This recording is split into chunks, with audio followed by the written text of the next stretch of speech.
Wait, don't skip this video. This short story will teach you a powerful life lesson in just 1 minute. Hello everyone, welcome to English Learning Through Stories.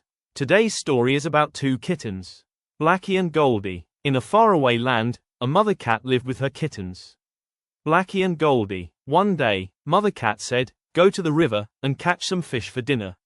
Goldy was happy to go, but Blacky was angry. As Goldy walked to the river, she greeted a goat and helped a squirrel collect nuts. She was kind to everyone. Soon, Goldy reached the river and caught many fish. Meanwhile, Blacky was having a bad day. She did not greet anyone and was rude to others. She even knocked over the squirrel's basket and did not say sorry.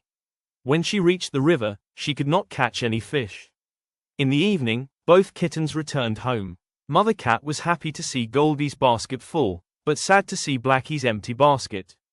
Blacky told her everything. Mother Cat said, "You must be polite and kind, or you will not succeed."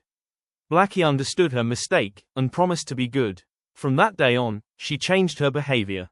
If you learned something from this story, like, share, and subscribe for more English learning videos.